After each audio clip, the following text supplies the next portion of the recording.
Olá, boa noite. Meu nome é Fagner e você está no canal Conhecendo a Verdade. Hoje nós iremos estudar juntos sobre a Bíblia Sagrada. A Bíblia é um livro diferente.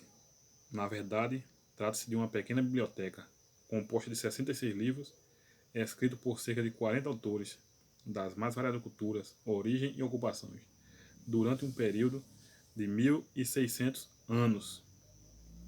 Então, milhares de pessoas já deram a vida literalmente pela palavra de Deus, pela Bíblia. E hoje nós vamos examinar ela tal qual ela é. Então, como Jesus considerava a Bíblia? No livro de João, no capítulo 17 e o versículo 17, diz assim: santifica-os na verdade. A tua palavra é a verdade. Então, Jesus denominava a Bíblia como a verdade. Ele disse que santifica-os na verdade, a tua palavra é a verdade.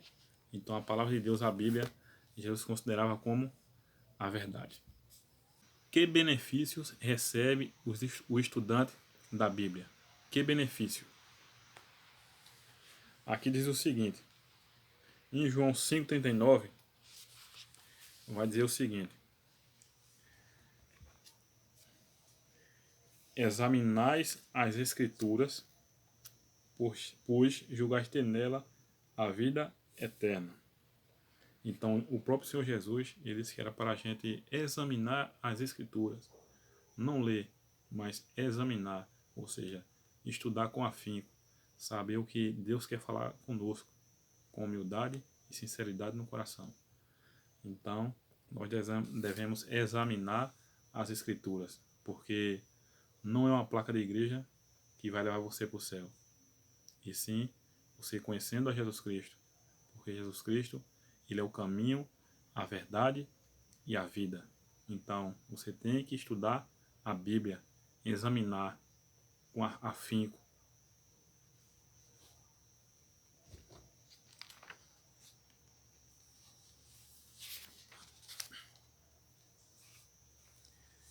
Então, que outro benefício prático advém de examinar a Bíblia?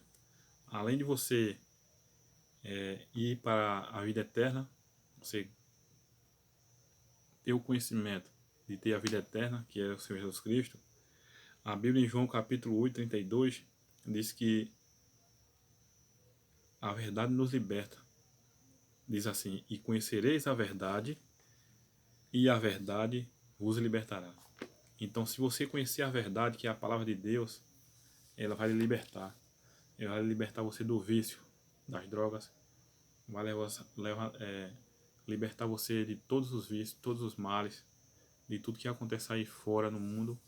Então, é como se fosse um muro, como se você conhecesse a palavra de Deus, você estudasse a palavra de Deus, como se fosse um muro de proteção. O salmista Davi diz: guarda a tua palavra no meu coração. O salmista Davi diz: guarda a tua palavra no meu coração, para não pecar contra ti, Senhor.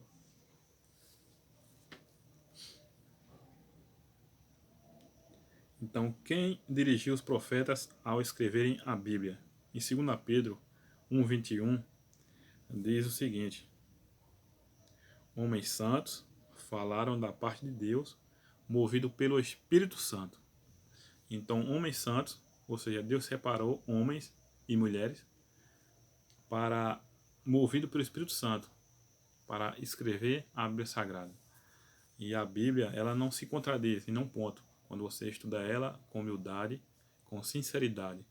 Porque Deus, a Bíblia diz que quando vier o Espírito da verdade, ele guiará você em toda a verdade. Ou seja, como foi que Jesus disse que era a Bíblia? A verdade. Então, em toda a verdade. Então, o Espírito Santo, irmão, vai guiar você em toda a verdade. E não só em meias verdades, em si, em toda a verdade. E esse canal aqui o nome dele já diz, Conhecendo a Verdade. E para que a verdade venha nos libertar do engano e do erro. E o Espírito Santo está aqui comigo e também eu creio que ele está aí com você também. Para você aprender a cada vez mais da palavra de Deus. Fazer uma pergunta: quanto do texto bíblico é inspirado por Deus? Abra suas Bíblias em 2 Timóteo, capítulo 3, e o versículo 16, que diz assim: toda a Escritura é inspirada por Deus e útil para o ensino, para a repreensão, para a correção e para a educação na justiça. E o versículo 17 diz: a fim de que o homem de Deus seja perfeito e perfeitamente habilitado para toda boa obra. Então, quanto do texto bíblico é inspirado por Deus? Toda a Escritura. Do apóstolo Paulo, quando ele escreveu essas cartas, ele só usava os profetas, que é de Gênesis a Deuteronômio, são os 5 primeiros livros da Bíblia, se chama a Torá, ou seja, a lei. Quando Jesus fala, quando ele fala a lei e os profetas, então a lei simbolizando os 5 primeiros livros da Bíblia, ou seja, o Pentateuco, e os profetas, que vai até Malaquias. Então essa é a Bíblia que o apóstolo Paulo tinha em mãos, que Jesus tinha, que falou: santifica na verdade, a tua palavra é a verdade. O inimigo que destruía a Bíblia, irmãos, ele não queria que essa verdade chegasse em nossas mãos. Por quê? Porque se a Bíblia, que é a palavra de Deus, que ela diz que a palavra de Deus diz que nos liberta, essa palavra aqui nos dá a vida eterna. Você acha que o diabo, ele queria que essa Bíblia estivesse aqui na minha mão hoje? Você acha que o inimigo queria que a palavra de Deus estivesse aí com você hoje, na sua mão? Lógico que não. Pode abrir sua Bíblia e conferir aí, que diz assim, ó: e começando por Moisés, discorrendo por todos os profetas, expunha-lhes a seu respeito, constava em todas as Escrituras. Então é o próprio Jesus Cristo falando. Jesus disse, começando por Moisés. Ou seja, quem escreveu o Gênesis a Deuteronômio foi Moisés. Jesus disse, começando por Moisés, expunha, discorrendo por todos os profetas, expunha-lhes a que seu respeito constava em todas as Escrituras. Só que no ano de 1551, a Igreja Romana, ela pôs a mão na Bíblia e colocou isso aqui, irmãos, no meio da Bíblia. Aqui está, eu estou aqui com a Bíblia de estudo. Essa Bíblia aqui é uma Bíblia de estudo, entendeu? E aqui no finalzinho dela,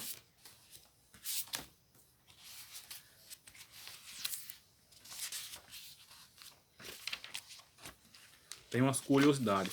Aqui no final dessa Bíblia de estudo, tem umas curiosidades que eu queria mostrar para vocês. Agora o senhor me explique como é que essa Bíblia que o senhor carrega debaixo do braço existe sem os bispos da Igreja Católica. Esse é o problema.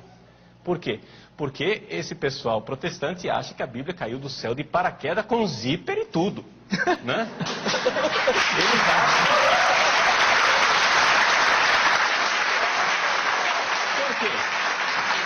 Porque durante a Bíblia, hoje nós temos um volume bonitinho, né? Nós reconhecemos que foram monges católicos que copiaram, preservaram textos bíblicos. E eu, depois de orar muito, eu resolvi falar sobre o orgulho adventista. Não se há conselhos para você e para mim. Aconselho-te que de mim compres ouro, é a palavra, é a verdade de Deus.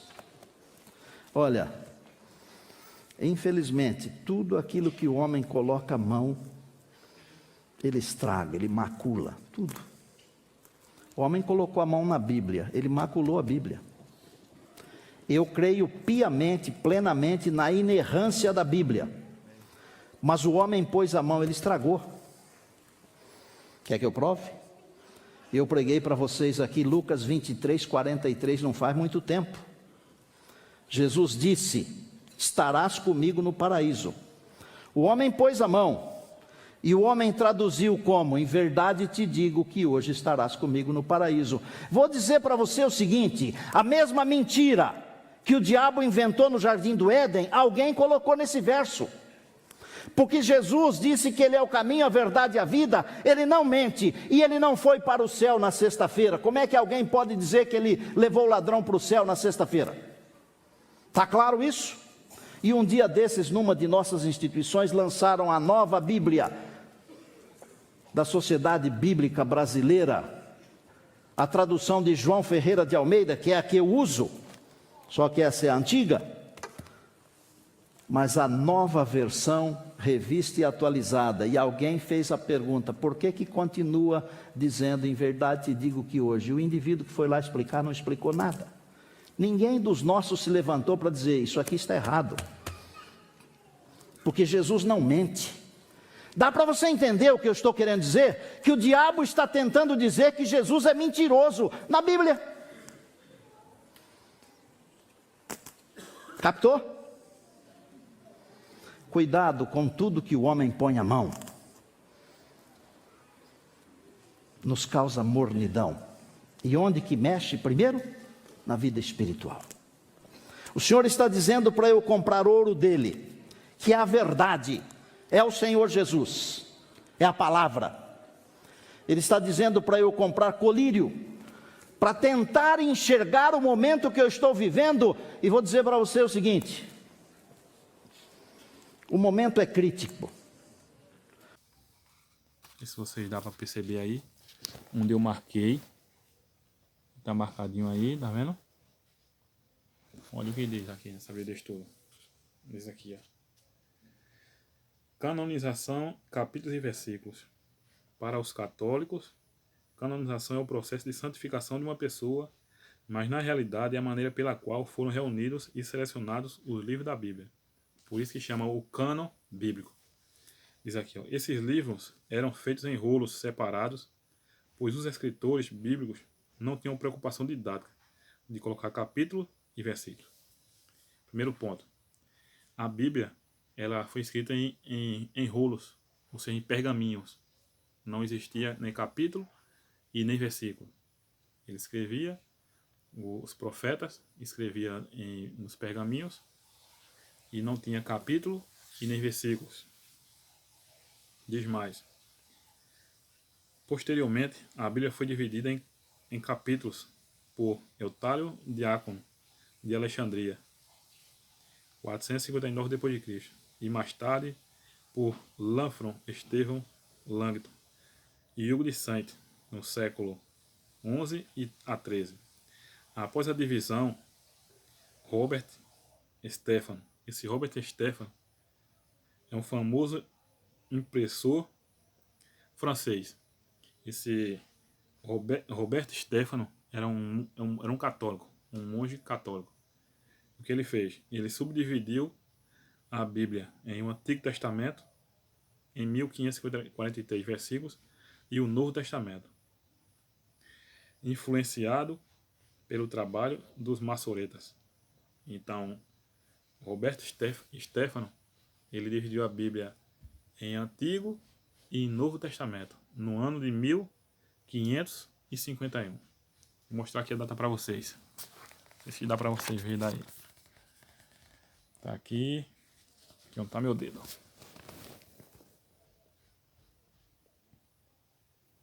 Tá vendo? No ano de 1551.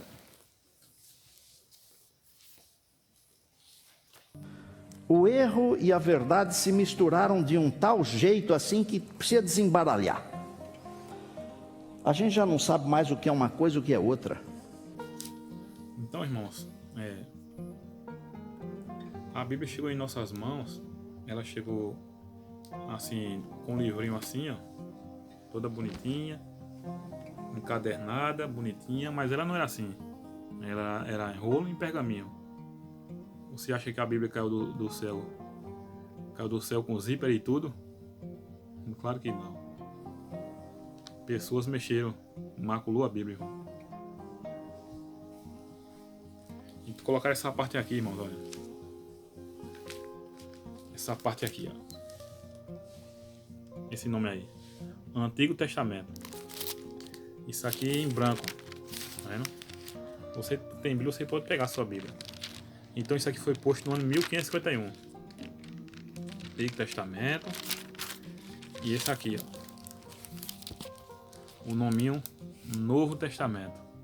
Tá vendo? Que é uma parte do Novo Testamento em branco. E todo em branco aqui. Com que objetivo foi esse? O objetivo, irmão, disso foi essas partes aqui, ó. Muitas igrejas dizem que só vai agora só o Novo Testamento. Ou seja, tudo que Deus escreveu, isso aqui agora não vale mais. E diz que as coisas antigas já passou. O homem pôs a mão, irmão, maculou a Bíblia, a palavra de Deus. Só que Deus está levantando homens, pessoas sinceras, pessoas que estudam a palavra de Deus, pessoas tementes a Deus, para avisar aos filhos de Deus que esse daqui é o maior engano satânico de todos os tempos. Vou colocar essa parte aqui, ó, que não é inspirada por Deus. Esse nome aqui, Novo Testamento e Antigo Testamento, porque toda era inspirada por Deus, toda, de Gênesis a Apocalipse. Mais para frente nos estudos vocês vão ver o objetivo dessa página, Antigo Testamento e Novo Testamento que colocaram. Um abraço para todos vocês. Deixe o seu like, se inscreva no canal para que compartilhe esse vídeo, para que mais pessoas venham aprender mais da palavra de Deus.